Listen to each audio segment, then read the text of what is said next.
Hello friends, आप सबका स्वागत है आपके अपने यूट्यूब चैनल फार्मा एमसीक्यू में। इस चैनल पर हम डिफरेंट एमसीक्यू सॉल्व करते हैं, वन लाइनर के क्वेश्चन डिस्कस करते हैं, प्रीवियस ईयर के क्वेश्चन पेपर डिस्कस करते हैं। तो ये सब जो एमसीक्यूज होते हैं सभी फार्मा एग्जाम्स के लिए इंपॉर्टेंट होते हैं। जीपैट, ड्रग इंस्पेक्टर, नाइपर और स्टेट फार्मासिस्ट एग्जाम्स होते हैं, सभी के लिए काफ़ी ज़्यादा इंपॉर्टेंट होते हैं। तो अगर आप लोग इस चैनल पर नए हैं तो चैनल को सब्सक्राइब करना, वीडियो को लाइक करना, शेयर करना, कमेंट करना, बेल आइकन को प्रेस करना, ताकि जो आने वाले वीडियोस होते हैं उनके नोटिफिकेशंस आप लोगों को मिलते रहें। तो आज हम क्या करेंगे, आज इसमें कार्डियोवास्कुलर सिस्टम जो है उसके एमसीक्यूज डिस्कस करेंगे। ओके, ठीक है। सीवीएस जो है कार्डियोवास्कुलर सिस्टम, उसके हम कुछ एमसीक्यूज हैं वो इसमें डिस्कस करेंगे। स्टार्ट करते हैं। तो इस वीडियो में हम 10 एमसीक्यू डिस्कस करेंगे। ओके, तो क्वेश्चन है, nitrates are used as an anti anginal agent bye.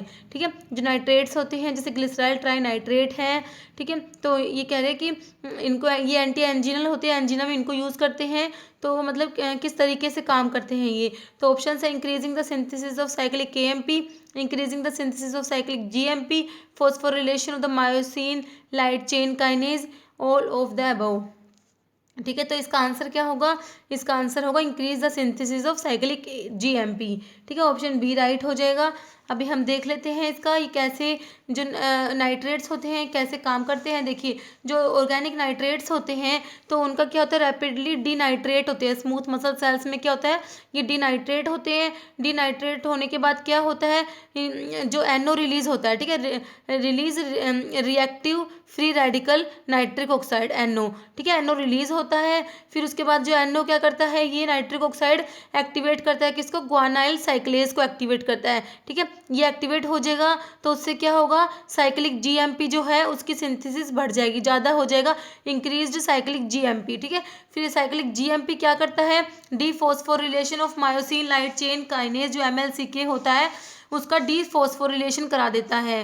फिर उससे क्या होता है, रिड्यूस अवेलेबिलिटी ऑफ फॉस्फोरिल, अगर जब इसका डीफॉस्फोरिलेशन करा देगा तो phosphorylated myosin light chain kinase है वो कम हो जाएगा। तो उसके कम होने से क्या होता है, interfere with the activation of myosin. ठीक है, फिर ये मायोसिन होता है ये एक्टिन से इंटरेक्ट नहीं कर पाता। जब मायोसिन और एक्टिन आपस में इंटरेक्ट करते हैं तो क्या होता है, कॉन्ट्रैक्शन होता है। अगर ये इंटरेक्ट नहीं करेंगे तो कॉन्ट्रैक्शन नहीं होगा, तो इसका मतलब क्या होगा, रिलैक्सेशन होगा। तो ये है नाइट्रेट्स जो है कैसे वर्क करते हैं। तो ये मैंने इस तरीके से भी समझाया हुआ है। देखिए आप, जो नाइट्रेट्स होते हैं नाइट्रोडाइलेटर्स जैसे, तो ये क्या करते हैं, एनओ रिलीज करते हैं। एनओ क्या करता है, ये जीटीपी से क्या करता है, साइक्लिक जीएमपी की फॉर्मेशन को इंक्रीज करता है। तो ये क्या करता है, साइक्लिक जीएमपी जो मायोसिन लाइट चेन काइनेज है उसका फॉस्फोरिलेशन होता है।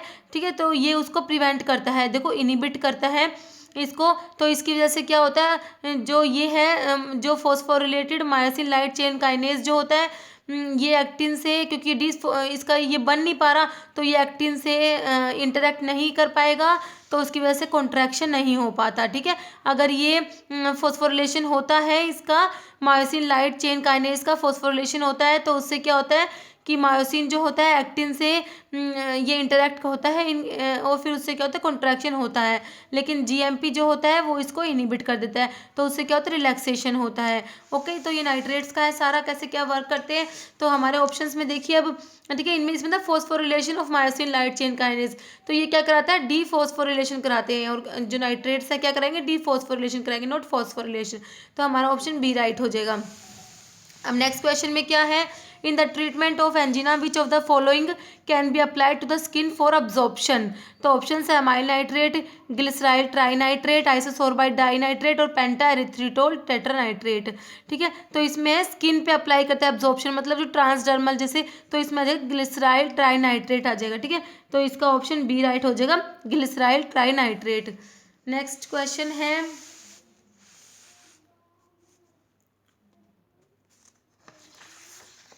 नेक्स्ट है, correct statement concerning sodium nitroprusside include all accept.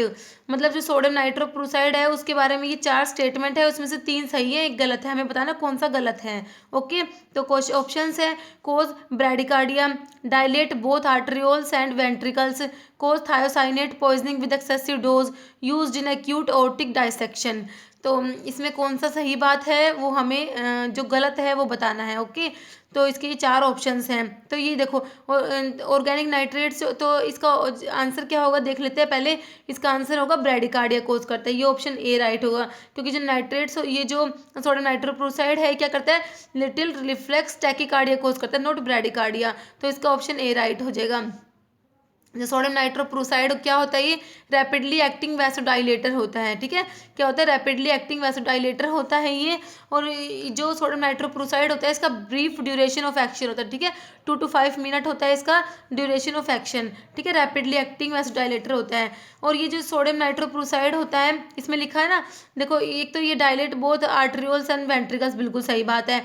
एक है used thiocyanate poisoning with excessive dose. ठीक है, थायोसाइनेट की पॉइजनिंग हो जाती है। तो देखिए इसमें इसके बारे में मैंने क्या लिखा है, nitrochloride split to produce cyanide. ठीक है, जो नाइट्रोक्लोराइड होते हैं तो इनसे क्या बनता है, स्प्लिट होते हैं तो साइनाइड प्रोड्यूस होता है। और साइनाइड जो होता है लीवर में किस में कन्वर्ट हो जाता है, थायोसाइनेट में कन्वर्ट हो जाता है।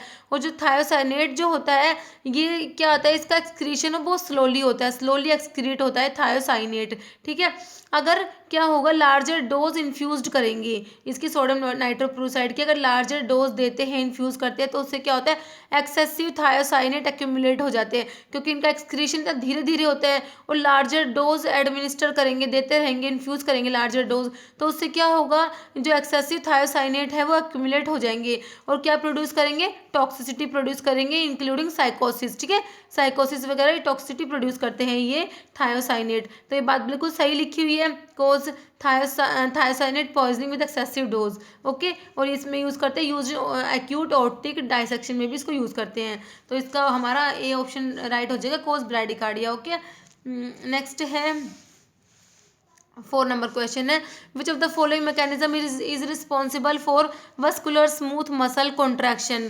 तो कॉन्ट्रैक्शन के लिए क्या होता है, कैल्शियम जरूरी होता है। ठीक है, कैल्शियम कॉन्ट्रैक्शन करवाता है ना। तो ऑप्शंस देखते हैं, increasing intracellular CAMP, release of intracellular calcium inositol triphosphate, inhibiting calcium entry through voltage gated calcium channel. अगर इनहिबिट कर देंगे तो कैल्शियम एंटर नहीं हो पाएगा, तो कॉन्ट्रैक्शन तो होएगा ही नहीं।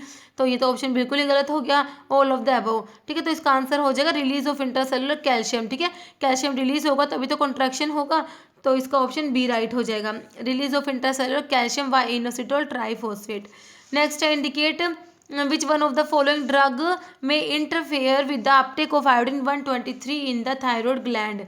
ठीक है, कौन सा ड्रग है जो इंटरफेयर करता है आयोडीन के अपटेक के साथ, थायराइड ग्लैंड में जो आयोडीन का अपटेक होता है उसको इंटरफेयर करता है, कौन सा ड्रग है। ऑप्शन है beta blockers, alpha blockers, calcium channel blockers, एम्योडेरोन।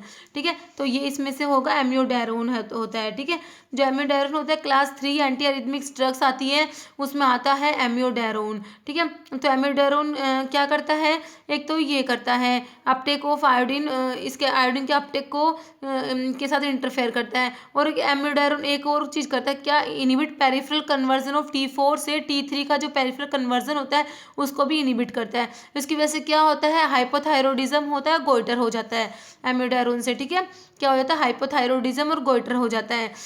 और भी कौन से, और भी अदर ड्रग्स कोज हाइपोथायरॉयडिज्म, और भी ड्रग्स होती हैं जो हाइपोथायरॉयडिज्म और गोइटर कोज कराती है। कौन कौन सी ड्रग्स होती है, जैसे लिथियम होती है। ठीक है, लिथियम जो है ये क्या कराती है, इनहिबिट थायराइड हार्मोन के रिलीज को ही इनहिबिट कर देती है। ठीक है, तो इसकी वजह से हाइपोथायरॉयडिज्म होता है।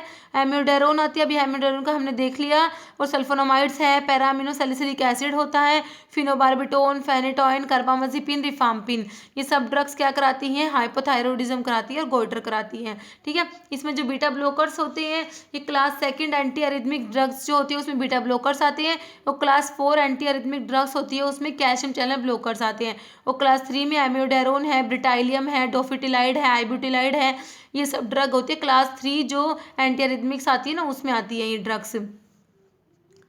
नेक्स्ट क्वेश्चन है,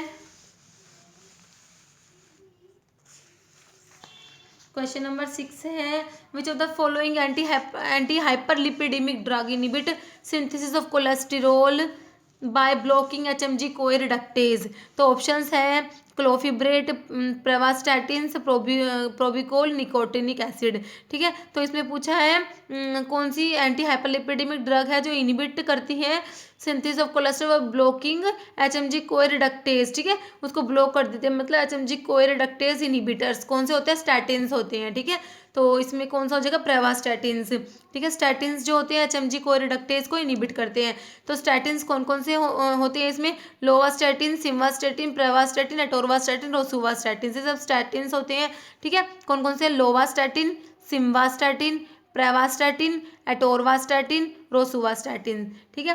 क्लोफिब्रेट होते हैं, फिब्रिक एसिड डेरिवेटिव्स में आते हैं। ये सब जो है ये एंटी हाइपरलिपिडेमिक ड्रग है, ठीक है। प्रोबिकोल भी एंटी हाइपरलिपिडेमिक ड्रग में आता है।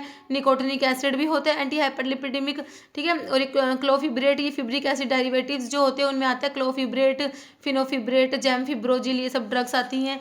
नेक्स्ट है one of them is not a prodrug. तो ये चार ऑप्शन है, इनमें से एक प्रोड्रग नहीं है, वो हमें पता लगाना है कौन सा नहीं है।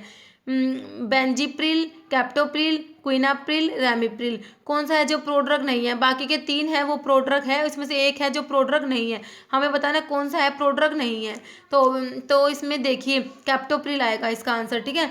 Except captopril and lisinopril all ACE inhibitors are prodrug. ये सब के पीछे प्रिल लगा हुआ है, प्रिल वाले क्या होते हैं, ये ACE इनिबिटर्स होते हैं। तो सारे क्या है, ACE इनिबिटर्स होते हैं। तो एक लाइन आपको याद रखनी है, कैप्टोप्रिल और लिसिनोप्रिल को छोड़ के सारे के सारे ACE इनिबिटर्स क्या होते हैं, प्रोड्रग होते हैं। तो इसका हो जाएगा क्या, B, कैप्टोप्रिल।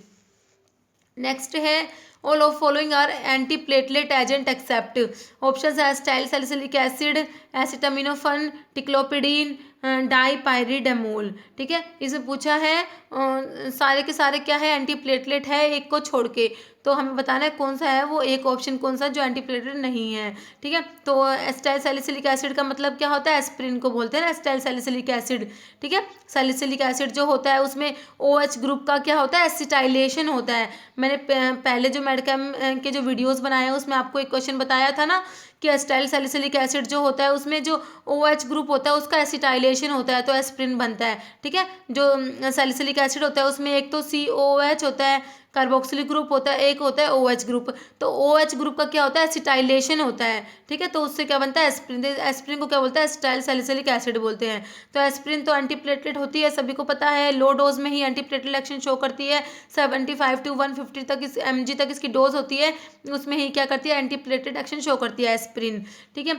एसिटामिनोफन बोलते हैं पैरासीटामोल को। तो इसका ऑप्शन यही राइट हो जाएगा, पैरासीटामोल जो है ये नहीं होती, क्या एंटीप्लेटलेट नहीं होती, ठीक है। और टिक्लोपिडीन और क्लोपिडोग्रिल भी होती है, प्रोड्रग भी होती है, ठीक है। ये टिक्लोपिडीन और क्लोपिडोग्रिल क्या है, प्रोड्रग होती है और ये एंटीप्लेटलेट ड्रग्स में आती हैं। डाईपायरिडामोल वैसोडाइलेटर होता है, ये एंटीप्लेटलेट एक्शन शो करता है, ठीक है। और एक कैटेगरी और होती है glycoprotein second B third A antagonist. इसमें कौन कौन सी ड्रग आती है, एप्सिक्सिमैब, एप्टीफिबाटाइड, टिरोफिबैन, ठीक है। एप्सिक्सिमैब, एप्टीफिबाटाइड, टिरोफिबैन, ये glycoprotein second B third A antagonist के अंदर आती है, एंटीप्लेटलेट ड्रग्स होती हैं ये भी, ठीक है। एंटीप्लेटलेट ड्रग्स को एंटी थ्रोम्बोटिक ड्रग्स भी बोलते हैं, ठीक है। नेक्स्ट है क्वेश्चन है नेक्स्ट, ड्रग कॉम्बिनेशन वॉरफेरिन और किसका, विटामिन K का जो कॉम्बिनेशन होता है results in a specific interaction, ठीक है। वॉरफेरिन और विटामिन K का कॉम्बिनेशन है तो उसमें कौन सा इंटरेक्शन होगा उसको आइडेंटिफाई करना है। एंटागोनिस्टिक होगा, increase sedation, no known interaction, harmful only in presence of oxidizing agent, ठीक है। तो वॉरफेरिन क्या होता है, ओरल एंटीकोएगुलेंट होता है वॉरफेरिन। विटामिन K क्या कराता है, कोएगुलेशन कराता है, ठीक है।